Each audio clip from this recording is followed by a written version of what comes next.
It's Father's Day at Nats Park, a special place to be, especially on the field. Fathers and daughters, fathers and sons, and families celebrating a love for a sport and a team trying to get back on track. Hello, everyone, and welcome into another edition of Nats Extra. It's a Sunday afternoon of baseball here at the park. Carol Maloney filling in again for Dan Coco. And I'm alongside one of my best and favorite fathers. He got Super Dad t-shirt under that suit, Bo Porter. Bo, it's a good day, it's a special day for you. What's the best compliment you ever received as a dad?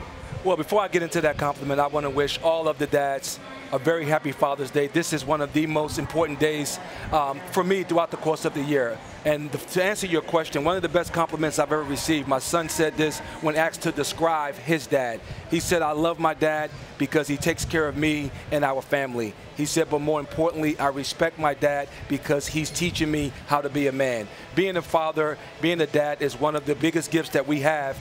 But one of the best things that we can do for society is not only just to produce, but also present productive children to society. And I love that baseball on Father's Day has always had, and historically, such a great tradition. Fathers teaching their sons, fathers teaching their daughters how to throw and how to catch. It goes back and it just tugs at the heartstrings. Yes, I mean, when you think about Father's Day, you always think about dads playing catch with their kids in the backyard or out in front of the house, and that's basically where a lot of us develop the love that we share for the game of baseball. And you talk to our players, you hear all of them thanking their dads for taking the time to drive them to practice, thanking their dads for all of the sacrifices in which they made to allow them to actually develop as a baseball player. It's one of those days that you grow to appreciate, and these are the days in which we go out of our way to make sure that we thank our fathers. Look at that, those scenes on the field earlier today. Good to see the guys smiling, especially after yesterday. The goal when the game does get underway is how to salvage this series. Just go 1-0. That's the message, isn't it, Bo? Yes, absolutely. We always talk about winning a series. Well, we've put ourselves in a position where we have to salvage a split in this series. And today, we're going to send Anibal Sanchez to the mound with the effort in which he's going to need to make that happen. The Diamondbacks came in as a hot team. They continue to swing a hot bat. We're going to have to find a way to tame that offense. And then, obviously, our offense is going to have to continue to put up runs. The Nats announced a roster move earlier today. They're sending Kyle Bearclaw. He's placed on the 10-day DL. He has radial nerve irritation. It's the elbow area. Could explain his struggles recently. Adrian Sanchez is recalled from Harrisburg. He's been up and down with this team. He's a solid defender, good bench option for Davey. Bo, your thoughts on the rough season for Bearclaw?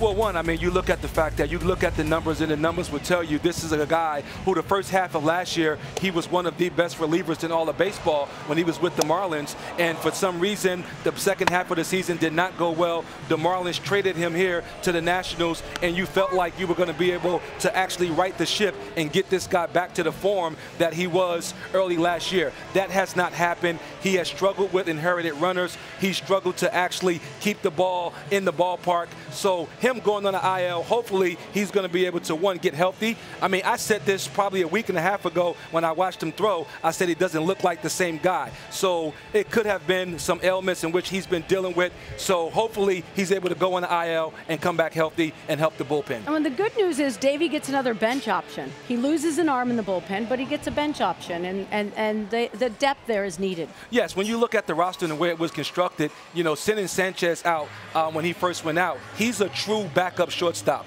And because you basically had a roster that did not have a true backup shortstop, Trea Turner was really the only shortstop on the roster. This gives Davey some multiple options. Sanchez can play around the diamond. He's a switch hitter, so it's a good addition to the roster. Well, earlier the manager was talking and gives us the status on Kyle Bearclaw.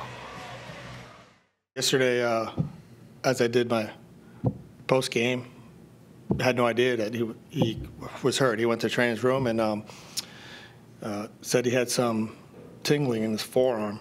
So they took a look at him, and it's a radial nerve irritation, which I don't have any clue, but he's going to get evaluated by the doctor today, and we'll know more about what's going on. But he said he felt it after the game.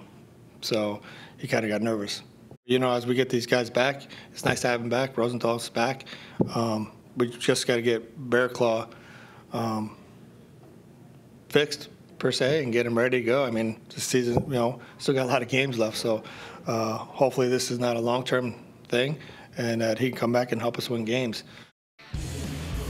Now to the offense, a lot of production from this guy. 13 games, he has a .315 batting average, 7 doubles, 2 triples, 3 home runs, and 8 RBI. Trea has been so impressive. Bo, what has impressed you the most? I tell you, it's the power. We all know the speed that Trea Turner brings to the ballpark each and every day, but he is starting to really tap into his power, and I think a lot of it has to do with him getting healthy. You see here, this is a walk-off home run, and he's made it a habit of hitting dramatic home runs. His first home run of the season was a walk-off home run against the Mets. That's a walk-off home run there, and then you know that he's going to get a lot of extra base hits because of his speed. So when you think about the success in which he's having right now, what has jumped out to me is the OPS is up. He's hitting for more power, which means that he's putting himself into scoring position more often.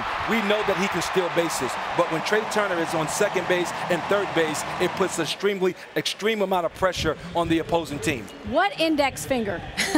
He broke that index finger early. Any concerns left for you as you've seen the way he's been hitting it? No, none, right? No concern at all. I mean, early on when he first came back, I felt like it was a need. The team needed him, not only in the batter's box and on offense, but more importantly, they were struggling defensively, and getting him back at shortstop solidified the defense. And it's no secret to me or anybody why the team started to play much better once Trea Turner returned. So this guy is really the catalyst at the top of the lineup that sets the table for all those guys in the middle of the lineup. And the next graphic really explains the story for Trea Turner. I mean, I love me some spray chart.